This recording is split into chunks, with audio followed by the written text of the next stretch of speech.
Hello everyone. Today we'll be talking about how to figure out how much valence electrons go on an outer shell of an element using the Bohr model. So let's start off with the example of nitrogen. As we know in the periodic table, nitrogen is represented by an N.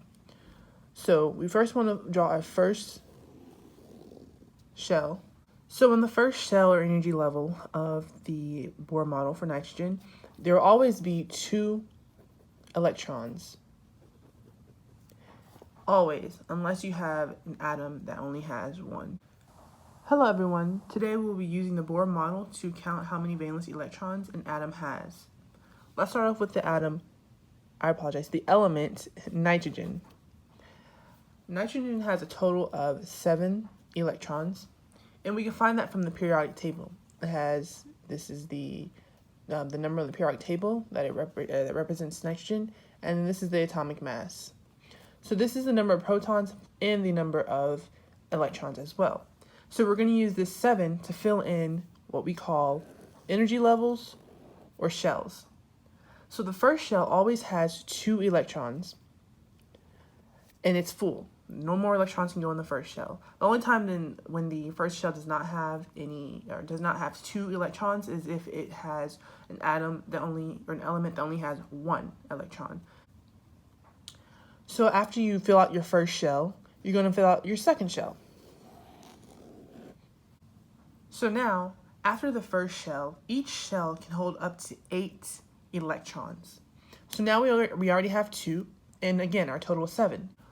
So 7 minus 2 is 5. So now we'll fill this layer in, or this energy level, with 5 electrons. And that is not the max, so therefore it can fit. The max is 8. So 5 is not the max, so it can fit. And you kind of want to space them out evenly. So once we have all the electrons placed on the Bohr model, we can now see that this is the outer shell. So there's 2 energy levels, the first and then the second, and then the outer shell is where all the valence electrons will be. So for nitrogen, we can say that there's 1, 2, 3, 4, 5 valence electrons. And this is how you write 5 valence electrons. So now let's give the example of titanium. That is represented with Ti on the periodic table. As stated before, we want to have only 2 electrons in the first shell. And if you look on the periodic table, you'll see titanium has a periodic number of 22. Therefore, it has 22 protons and 22 electrons. Titanium. Okay? So therefore, we're going to have to fill in the Bohr model with 22 electrons.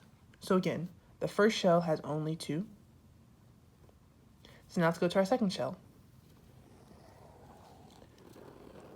So if we do the math, we know 22 minus 2 is 20.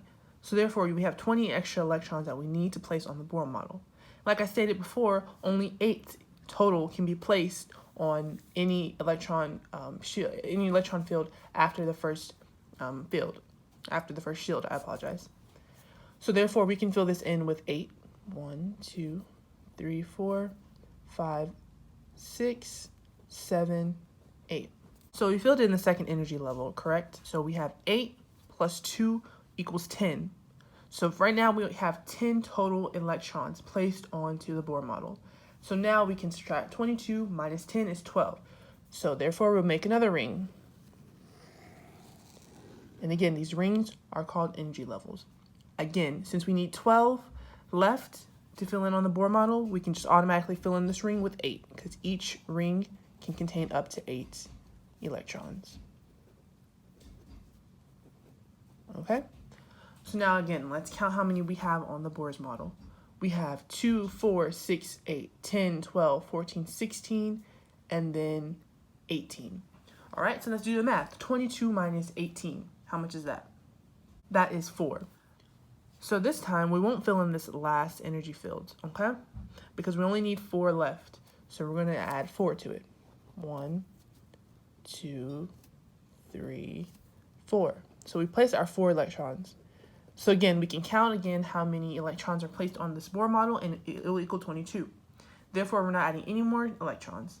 So now we count the number of valence electrons, which is the number of electrons on the outer ring, or the outer field. 1, 2, 3, 4. So we can say there's 4 valence electrons. Okay, everyone, let's review what we've learned. So, when trying to count the number of valence electron an ion has, or an element has, we first start with drawing the Bohr model. So when drawing the Bohr model, you write down the abbreviation for the element. Again, this was nitrogen. Then you automatically draw your first energy level with a circle.